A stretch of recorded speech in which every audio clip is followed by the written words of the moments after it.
Hello दोस्तों, Rama coaching के online career guidance series में आपका स्वागत है। पिछली सीरीज में हम लोगों ने बैंक के रिक्रूटमेंट से रिलेटेड इंफॉर्मेशन आपको शेयर किया था। उसी के सीक्वेंस को आगे बढ़ाते हुए आज हम लोग बताने वाले हैं एसएससी के एग्ज़ाम के बारे में, जो हर साल आपको वैकेंसी प्रोवाइड करवाती है। पूरी इंफॉर्मेशन आपको एसएससी के बारे में मिलेगी। दोस्तों, एसएससी के से आप देख पा रहे हैं, इसका फुल फॉर्म होता है staff selection commission. Staff selection commission, थोड़ा सा हम लोग इसके बारे में जानकारी ले लें कि होता क्या है। देखो दोस्तों, जितने भी हमारे सेंट्रल ऑफिसेस होते हैं उसमें भी अगर जो स्टाफ की रिक्वायरमेंट होती है वो एक साथ कंपाइल करके एसएससी एक एग्जाम कंडक्ट करवाता है, चाहे वो डिफेंस के पोस्ट में हो, चाहे वो सिविल पोस्ट हो, या तो टेक्निकल पोस्ट यानी इंजीनियरिंग पोस्ट हो। ये सारे फील्ड में SSC time to time vacancy आपको हर साल निकालता रहता है। तो बस हम लोग को इसकी तैयारी करनी है और क्या क्या क्राइटेरिया है पूरी जानकारी आपको मिलेगी। सबसे पहले बात करते हैं इसमें कहाँ पे आपको वैकेंसी देखने को मिलेगी।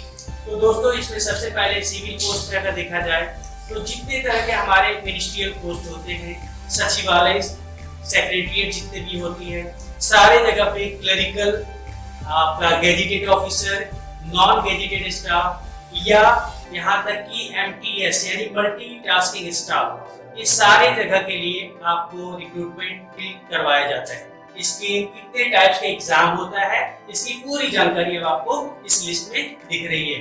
सबसे जो पॉपुलर पोस्ट होता है वो है आपका सीजीएल यानी combined graduate level examination. Combined graduate level examination की जो एलिजिबिलिटी होती है उसमें वो किसी भी स्ट्रीम से अगर ग्रेजुएट किया हुआ है तो वो उस एग्जाम को निकालने के लिए एलिजिबल है। दूसरा, इसकी एज क्राइटेरिया जो होती है वो आपका 18 to 32 इयर्स की होती है। अब हम लोग बात करते हैं इसके एग्जाम पैटर्न की। तो एग्जाम पैटर्न में ऐसा है कि इसके एग्जाम 3 टायर में होता है। फर्स्ट टायर एग्जाम जो होगा वो होते हैं, इसके 4 पेपर होंगे, मैथ्स, रीजनिंग, इंग्लिश और करंट अफेयर यानी जनरल अवेयरनेस भी इसको हम लोग बोल सकते हैं। इसमें आपको सिर्फ क्वालिफाई करना होगा और आगे के एग्जाम यानी टायर 2 हम जिसको बोलते हैं उसमें आपको 2 पेपर मिलेंगे, सिर्फ मैथ्स और इंग्लिश के। दोस्तों, हम लोग इसके कंटेंट को अगर आगे बढ़ाते हैं तो इसका तीसरा पार्ट जो टायर 3 होता है वो सभी पोस्टों के लिए नहीं होता है। कुछ स्पेसिफाइड पोस्ट के लिए कुछ रिटेन एग्जाम भी प्रोवाइड किया जाता है, और या तो हम लोग के लिए छोटी सी इंटरव्यू या टाइप टेस्ट का भी हो सकता है। अब हम लोग आते हैं दोस्तों सेकंड पार्ट में। सेकंड जो है इसी का पॉपुलर पोस्ट में सीएचएसएल का फुल फॉर्म है combined higher secondary level examination. Combined higher secondary level examination के नाम से ही समझ में आ रहा है कि इसकी एलिजिबिलिटी जो होगी वो 10+2 होगी किसी भी स्ट्रीम से, तो आप उस फॉर्म को फिल कर पाएंगे। दोस्तों, इसके पैटर्न ऑफ एग्जामिनेशन में अगर हम लोग आते हैं तो एग्जाम पैटर्न में इसके भी कुछ टायर्स होते हैं। जैसे टायर 1 हम लोग देखते हैं। टायर 1 जो है वो रिटेन टेस्ट तो दिखाएगा, यानी जिस तरह हम लोग सीजीएल में देखे थे, आपका मैथ्स, रीजनिंग, जीके और इंग्लिश, ये कंपलसरी रहेगा सभी पैटर्न और सारे पोस्टों के लिए। सेकंड टायर इसको हम लोग बोलते हैं। अगर आप प्रीलिम्स क्वालिफाई कर जाते हो तो यहाँ पे सेकंड टायर का रोल केवल क्वालिफाइंग का होगा। सेकंड टायर में आपको रिटेन यानी डिस्क्रिप्टिव टेस्ट आएगा, या तो हिंदी या इंग्लिश में आपको लेटर राइटिंग, एसे राइटिंग या प्रेसी राइटिंग आपको देखने को मिलेगा। ये सिर्फ क्वालिफाइंग नेचर का होगा। इसको आप क्वालिफाई करते ही आप फाइनली इसके तीसरे टायर में पहुंच जाएंगे जो टाइप टेस्ट का होगा। टाइप टेस्ट में हम लोग सिर्फ टाइपिंग की बात करते हैं। उसमें हम लोग अगर इंग्लिश की टाइपिंग की बात किया जाए तो इंग्लिश में 35 वर्ड पर मिनट एंड हिंदी में आपको 30 वर्ड पर मिनट का टाइपिंग स्पीड होना कंपलसरी है। इसका सबसे इंपॉर्टेंट पार्ट होता है इसकी स्पीड और एक्यूरेसी।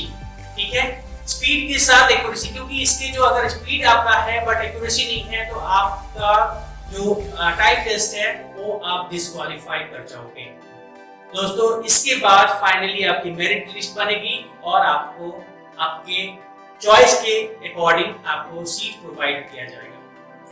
दोस्तों अब हम लोग आते हैं इसके पॉपुलर में तीसरे पार्ट में। तीसरा पार्ट जो होता है वो होता है MTS, जिसको हम लोग बोलते हैं मल्टीटास्किंग स्टाफ। इसकी भी वैकेंसी आपको हर साल SSC प्रोवाइड करवाती है। इसकी एलिजिबिलिटी जो होती है वो सिर्फ 10th पास वाले बच्चे उसको आराम से फील कर सकते हैं।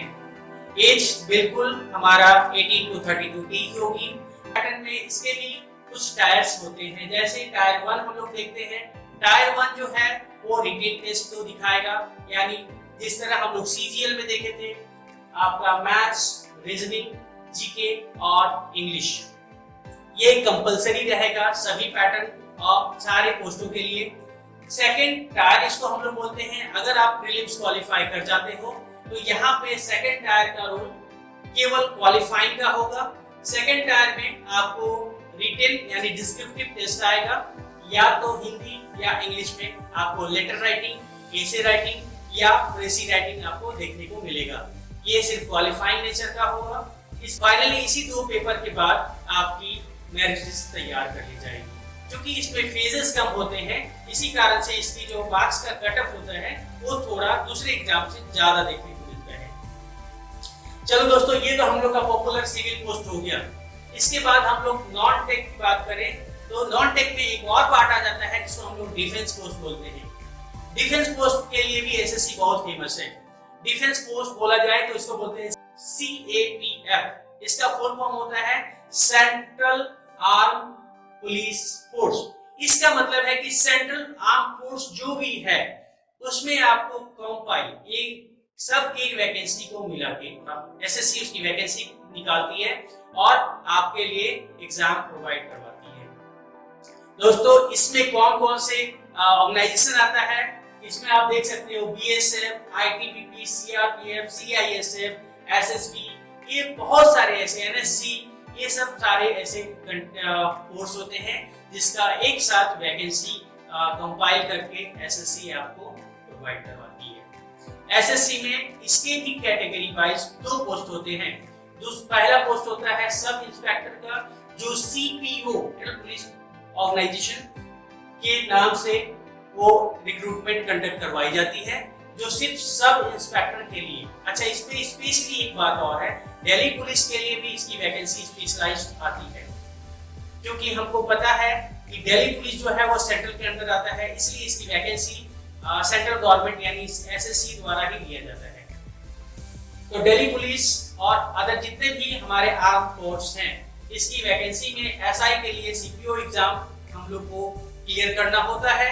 और अगर आप GD के एग्जाम में आते हैं तो इसमें भी जनरल ड्यूटी यानी जो भी कांस्टेबल पोस्ट के लिए होती है वो सारे पोस्ट उसको हम लोग देखने को मिलता है SSC के GD कैटेगरी में। और इसकी जो एलिजिबिलिटी होती है सिविल पोस्ट से थोड़ा सा अलग होता है, क्योंकि इसमें फिजिकल टेस्ट को देखने को मिलता है और स्पेशली मेडिकल एग्जामिनेशन को भी देखना मिलता है, इसलिए हम लोग का जो पैटर्न है वो थोड़ा अलग होता है। यहाँ तक कि एज की क्राइटेरिया भी थोड़ी अलग होती है।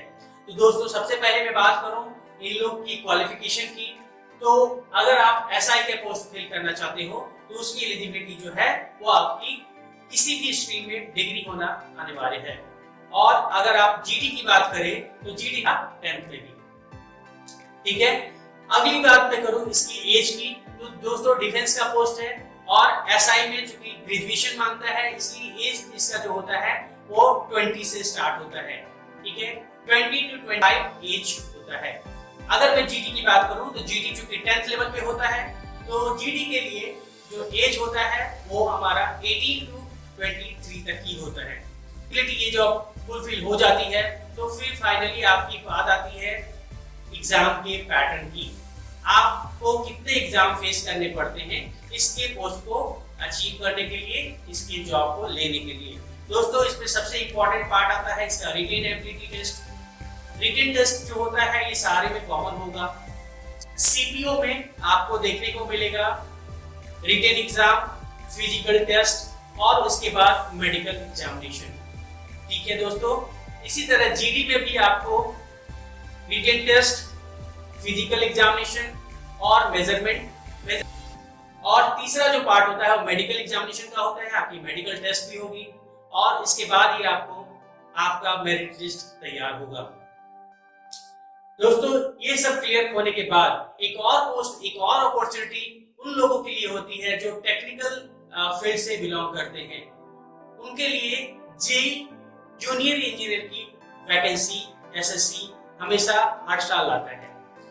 जूनियर इंजीनियर में स्पेशली हमारा जो भी डिप्लोमा बच्चे किए हुए हैं वो लोग इसके लिए एलिजिबल होते हैं, और इसके लिए आपको रिटेन टेस्ट और एक टेक्निकल पेपर का भी एग्जाम लिया जाता है। इसके बाद आपको डायरेक्ट मेरिट लिस्ट बनाया जाता है। एक पेपर नॉन टेक का होगा और एक पेपर टेक्निकल पार्ट का होगा। तो दोस्तों, जो नॉन टेक का पास होता है वो बिल्कुल हमारे सीजीएल सीएचएसएल इसी पैटर्न पे होगा, और जो टेक्निकल पार्ट होगा ये आपके ब्रांच से रिलेटेड होगा या तो आपके चूजन ऑप्शन, आपने जो फॉर्म फिल करते टाइम जो आपने ऑप्शन चूज किया उसके अकॉर्डिंग देखने को मिल सकता है। तो दोस्तों, ये एसएससी है जिसके द्वारा आप एक सेंट्रल गवर्नमेंट एम्प्लॉय बन सकते हो। आप अच्छे से तैयारी करो, तैयारी करने के बाद मन लगा के उससे पढ़ाई करिए। अगर ये वीडियो आपको अच्छा लगा होगा आप लाइक करिए और ज़्यादा से ज़्यादा इसे शेयर कीजिए, ताकि जो भी नीडी बच्चे हैं जिनको ये इंफॉर्मेशन नहीं पता है उनको ये इंफॉर्मेशन मिल पाए। दोस्तों, अगर आपको अच्छा लगा है तो कमेंट भी कर सकते हैं। कुछ अगर क्वेरी करना चाहते हो तो जरूर आप क्वेरी कीजिए, और रामा कोचिंग के ऑनलाइन यूट्यूब चैनल को भी सब्सक्राइब करिए। मिलेंगे हम लोग नेक्स्ट सीरीज में, नेक्स्ट किसी एग्जामिनेशन का पूरा इंफॉर्मेशन के साथ।